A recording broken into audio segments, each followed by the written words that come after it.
Commanders 49ers, a game that we think deserves a bigger platform than it's going to get. The 49ers are 7-point favorites. The Commanders are getting desperate after losing at home and getting screwed late a couple of times on Sunday night by the officials, all due respect. 38 over-under. I assume you like the 49ers to win. I do. Do you like them to cover? Yeah, you know what? I don't. I think it's close. It certainly won't be a best bet here or anything like that. But I won the desperation factor, real, like you're talking about with the Commanders. It's must win. Two, I think they have some aspects about their team that can make life hard on the 49ers, and especially with the defensive line. I think this is one of those games where, backs against the wall, the coach is going to be like, hey, D-line, hey, Alabama killers in the middle, Montez Sweat, you guys got to dominate, or you got to play really well, or we got no chance. I think they'll answer the bell. I do, and I think that gives them some flexibility to stop some of the other stuff in that offense.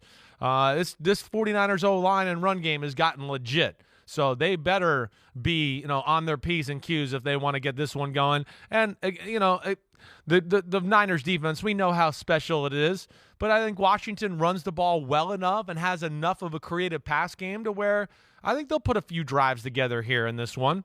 I'm going to take the 49ers 17-13 in this one, Mike. I'm going to go with a low-scoring one. Yeah. Wow.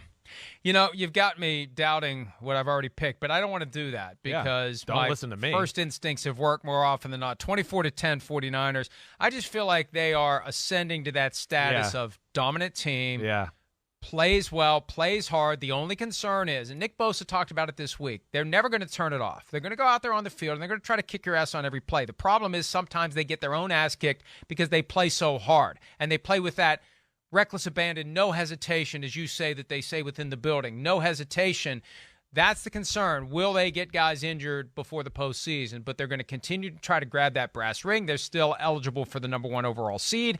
They want to get the 2 seed away from the Vikings. They know the value of playing those games at home, and I think they'd like to deliver a dagger to the Commanders.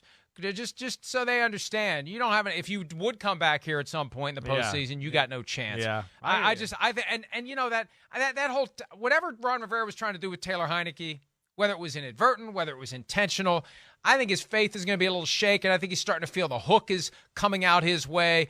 Carson Wentz may get back in the game.